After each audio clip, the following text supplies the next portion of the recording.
Today I'm going to show you step by step on how to paint kitchen cabinets if you're a beginner but you want to achieve a professional result. First of all, we remove all the handles. These cabinets have been stained with some kind of a semi-transparent stain to give them a wood finish look. After removing all the handles, I sand doors and every other surfaces using a power sander connected to a vacuum cleaner. I like to eliminate as much as possible the spread of dust. I use this sanding block to sand the lines and the grooves and the corners that has patterns. I vacuum everywhere, especially the corners and the gaps that are good places for trapping dust and sand. I am cleaning all the surfaces using TSP cleaners. You can find this type of cleaners in all major hardware stores.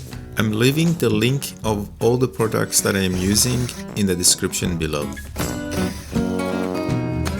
After cleaning, I remove all the doors and I mark every door with a unique number so we know where exactly they're gonna go after painting. After all that sanding and cleaning, this is the time for priming. I am using a Zinsser product called Bullseye.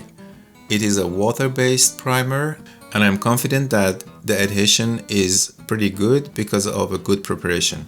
Bullseye is good for hiding stains and it creates a strong bond between the surface and the paint. I use fine foam roller combined with the brush to achieve a fine finish. As a rule of thumb, we need to sand in between of each coat of painting.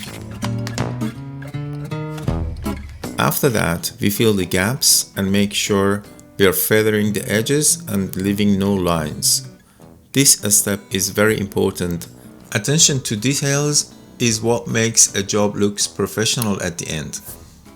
I leave the gap filler to dry properly for 24 hours before I start the next coat of painting. I don't want to damage the gap fillers by pushing my brush on them. To make sure I'm covering all the stains, I normally use 2 coats of primer, and on top of that I'm using this product, which is an amazing product called BEHR Ultra SCUFF Defense. It's a semi-gloss enamel paint, which is also a stain blocking paint. As I mentioned before, in between of each coat of paint we sand, and each time we sand we use a finer sanding block or sanding paper. I usually apply another 2 coats of semi-gloss paint on top of my primer. To reach the corners, I'm using a 50mm sash brush. I use the baby roller to spread the paint evenly and smoothly. After drying and installation, as you can see, the kitchen looks really nice with these cabinets. The old kitchen is gone. There is no signs of that old style stained cabinets. The level of shine is personal. You can choose between semi-gloss or matte. This is absolutely washable paint.